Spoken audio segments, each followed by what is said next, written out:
So Howard, we call these St. George's stories. Okay. Okay. So at this point, all of them have been podcasts. I mean, you just hear a person's voice. You're the first video St. George's story. Not maybe the wisest thing. No, not at all, not at all. We wanted to kick this thing off with you, okay? Because you, for those who don't, longtime Griffin resident, True. longtime member of St. George's Church. That's true. So to start, I thought we'd talk a little bit about like what brought you to St. George's those years ago. Well, how'd you get here? An interesting story.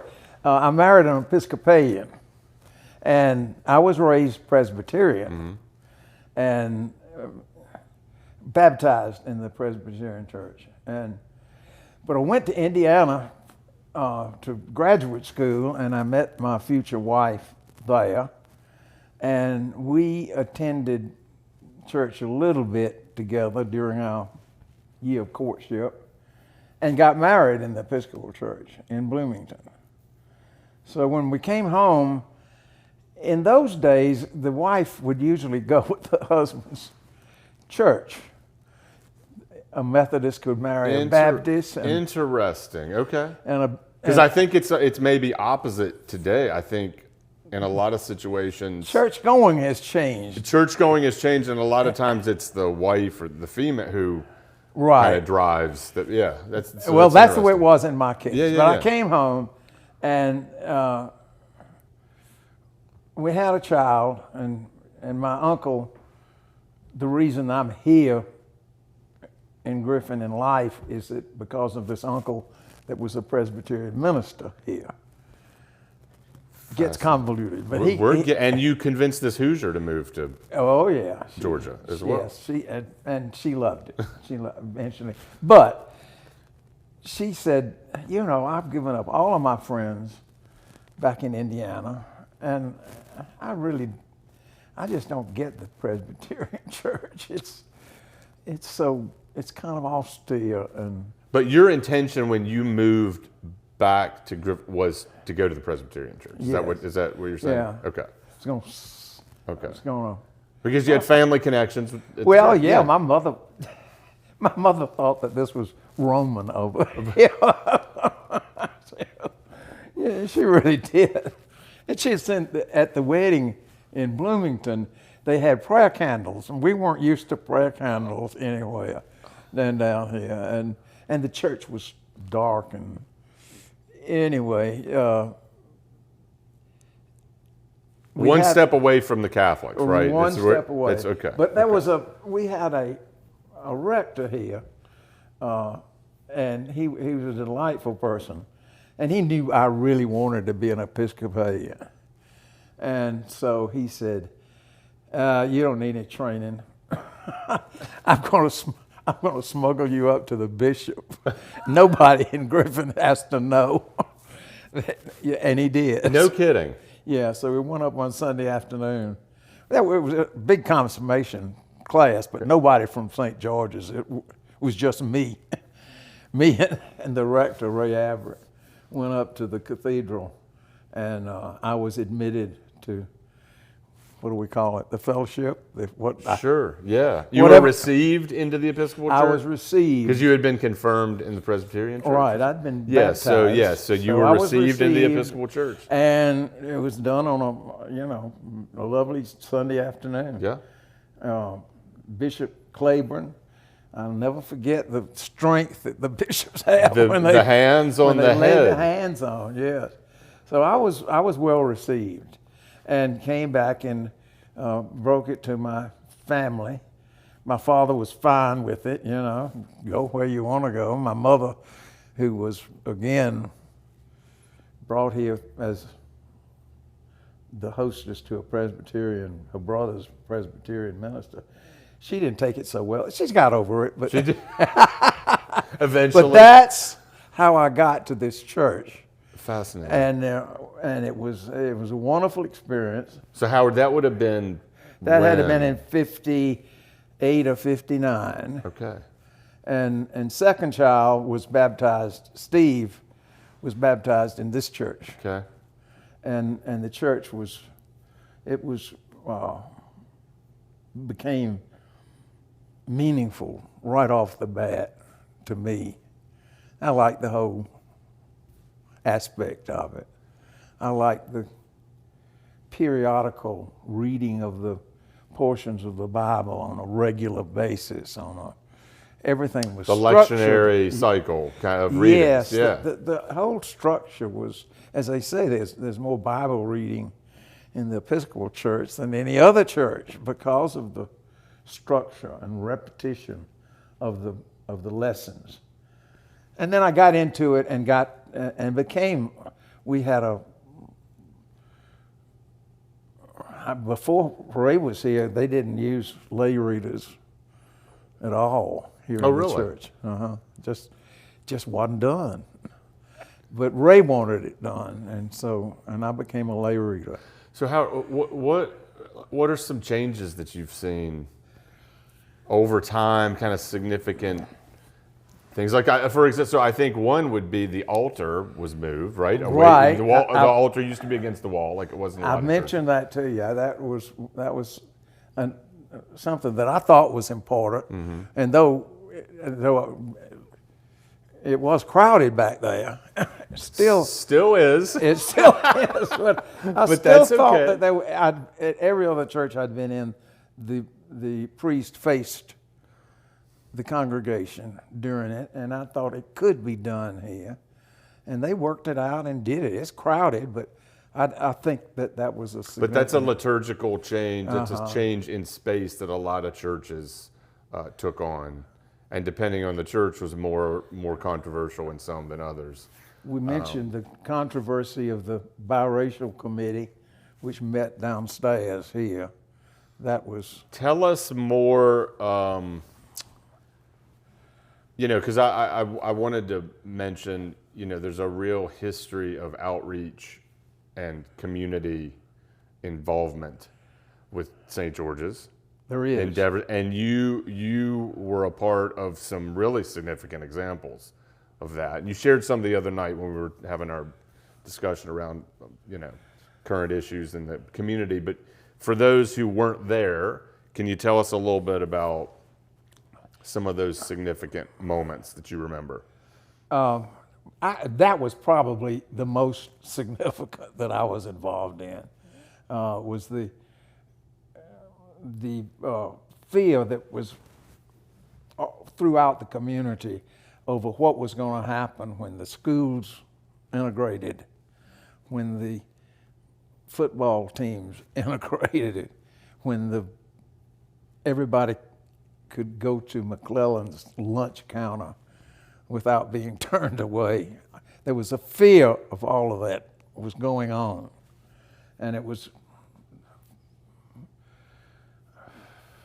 I'm trying to put it in perspective. Ray, he was a courageous person. He'd been a paratrooper in the... Who is this you're referring Ray to? Everett was our rector. The rector at the time. He said, we can do this. And the vestry at the time backed him 100%, said, yeah, we can do this. So it was formulated to By this, you mean host a form of biracial committee and meet and work out problems in the community. Meet downstairs. You met at St. George's downstairs. At St. George's, all sponsored. It's the only biracial committee I guess the city of Griffin ever had. Howard, how did that go over in the larger Griffin community? What did the kind of typical person in Griffin think about St. George, or did they even know that it was happening? They knew. It was a smaller town in those days.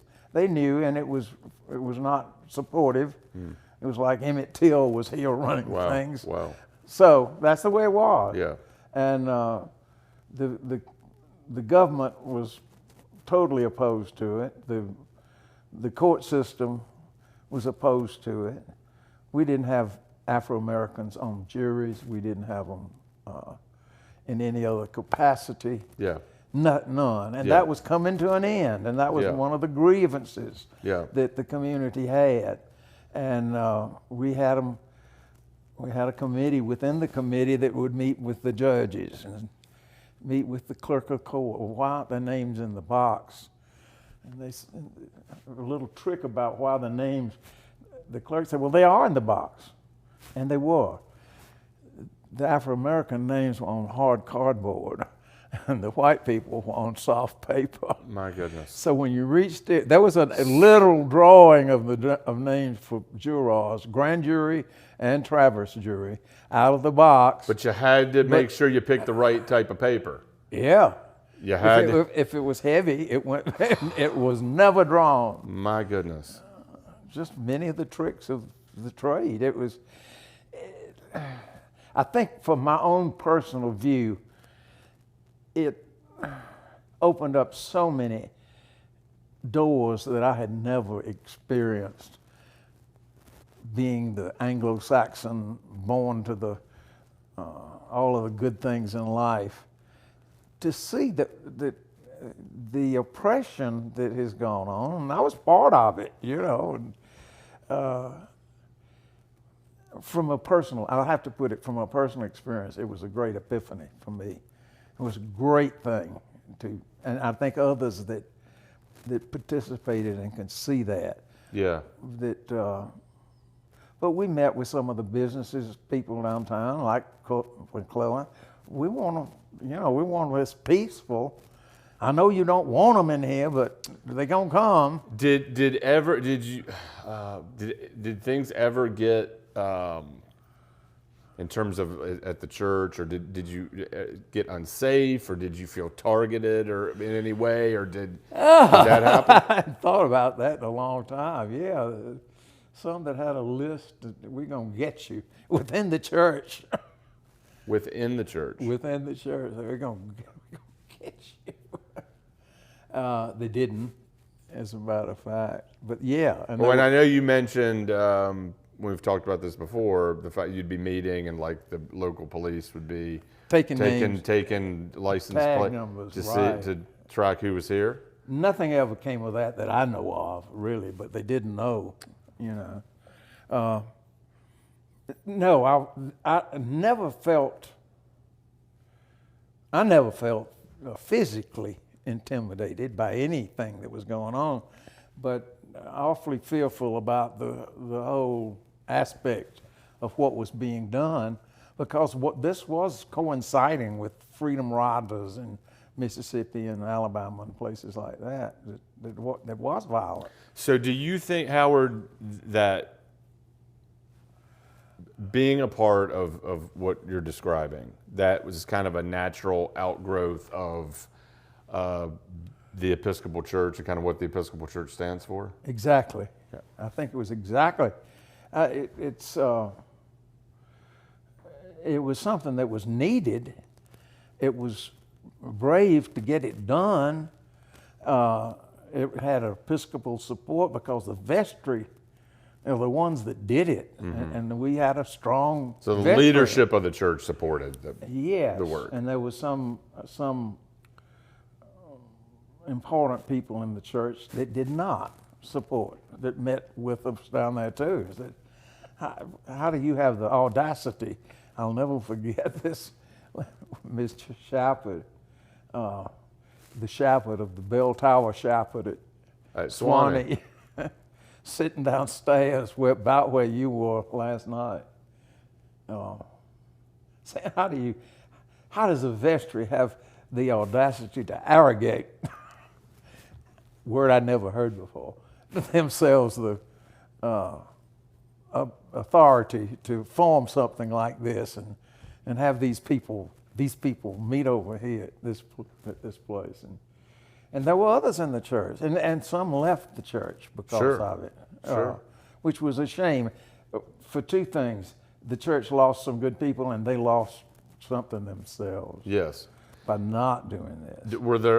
Have you experienced it? Are there other issues that stand out in the life of the church in your time that were I don't know, divisive, or maybe not to that extent, maybe, but not to that. No, somewhat divisive. Even sponsoring the Liu family, that did not meet with wholeheartedly approval. this was the Vietnamese. There was a Vietnamese family who the church basically sponsored. We sponsored it. And housed and right? We provided housing. We provided medical attention that was needed. The family was in such desperate shape, physically and emotionally. They needed a lot of help. We gave it to them, but not everybody was in favor of that. They lived for a while because of the housing. We were going to have them in a house right across the street here, and they came a week or 2 weeks earlier than they were scheduled. So housing was not prepared, and Bart and Sherry had to take them in to their house on College Street. Well, some of the neighbors didn't like that, having Oriental family, even in the neighborhood. Even temporarily, and did some honking out front and some cars riding by and things like that. Not just children, but people in the neighborhood. And the Liu family, they were lovely people. They really were good, hard-working people. We had another incident that this church had some compassion. There was a minister from, I think Minnesota. His name was Lars Bakowig, and he had a plan for he called it a plan for Christian giving. Mm-hmm. And he would take it to these various parishes and sell he was a salesman, a pitchman. He had a book out. He had everything else. Episcopal priest? He was an Episcopal priest, yes. There was the last bishop we had. I had occasion to write him a letter about something, or maybe include him in the history of the church. I don't know how it came up, but the bishop said, I hadn't heard of Lars Bakowig. I hadn't heard that name in years. But he came, and this community, we liked the idea, we liked the pitch, and he was down on his. What was the pitch? The pitch was, you don't give for a budget. You decide what you need to give for your own well-being, what's in your heart. And the budget will take care of itself. You don't have to, there are no rules about tithing or anything else. That's the first, a tithe is part of your stuff that you need to get to. Yeah. But that's just an indication. Yeah. It's not a limit. It's not anything else. And his pitch was, everybody's going to find a way not to give, Yeah. And said, that's not what it's all about. You make a decision to give, and you don't have to have annual pledge drives, and you don't have to sell pumpkins at Halloween to make the church, And we liked, the vestry liked that idea. And adopted it. Alan Marshall, I remember, was big on it. Bart and Scott Searcy, some of us went around to other parishes in the area and made the pitch. It reminds me, I've heard we should be more concerned with creating followers of Christ as opposed to increasing our church membership. You know what I mean? Because Right. you create followers of Christ. They'll be there. Right, It's that sort of thing. And that's what you're saying, that's what it reminds me of. But poor old Lars, as far as I know, this was the end of his road. Was it? Yeah, he threatened to end his life and everything. Oh my goodness. Out at the motel here and some of our priest and some parishioners went out there and said, And intervened. And intervened. Wow. And really, I'm not so sure whatever happened to Lars. That is. But it was that is a fascinating story, though. It was a fascinating story. It really is a fascinating story.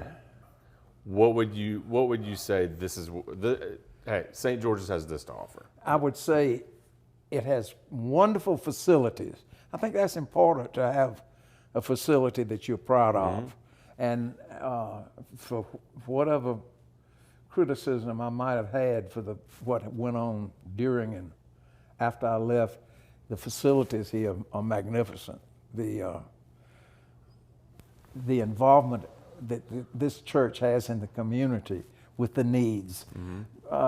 Building St. George's Court, that was part of a homelessness thing in a way.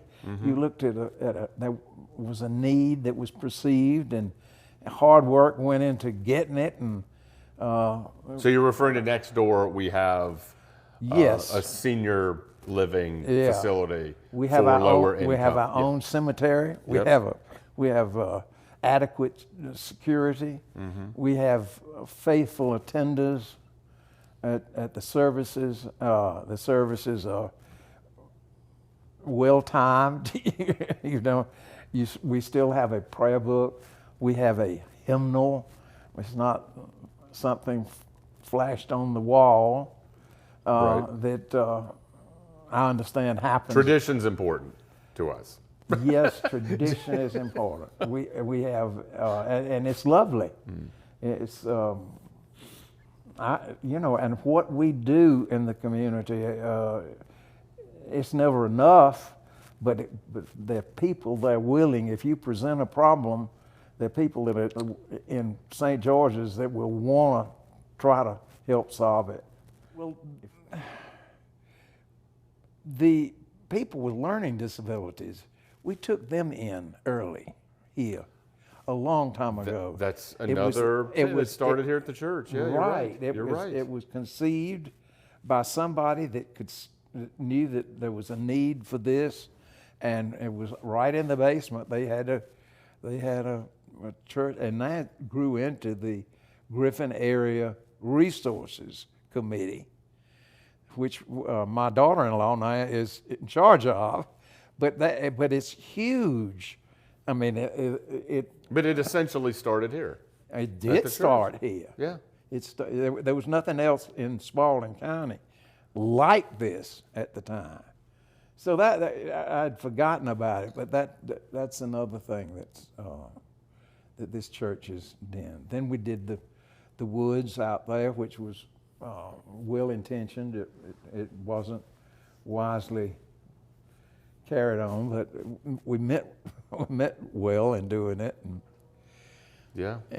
it was another great story, I think, that I told Ginger Shafford was taken on she was a tough administrator at the time, and we said, Ginger, and we was just virtually bankrupt. Well, we're bankrupt. We owed more than we had. And we had a meeting, and I said, Ginger, we're bankrupt. And she said, we can't go bankrupt. That's such a bad word. And I said, it's a bad word, but take it from me. I'm a lawyer. It's not the worst word in the world.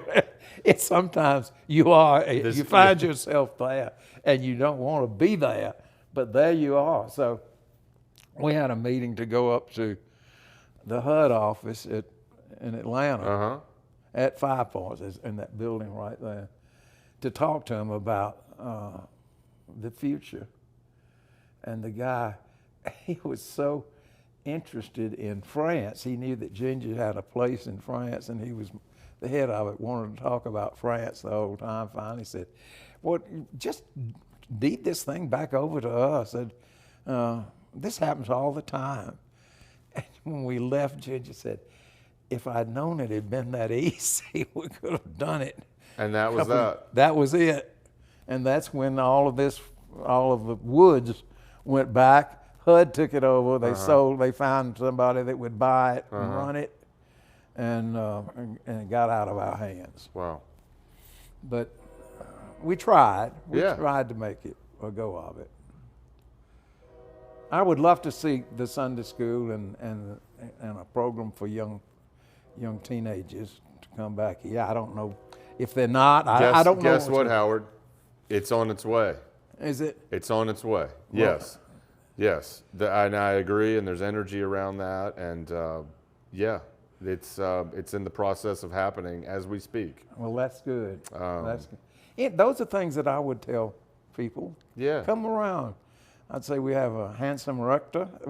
Stop. That's what that's what Griffin said. Oh. Quit telling everybody how lucky you ought to have. I have the most Kurt supportive, wonderful wife who You do. also keeps me very humble Yep, and in the okay. proper place. So, yes. But at any rate, those are my feelings.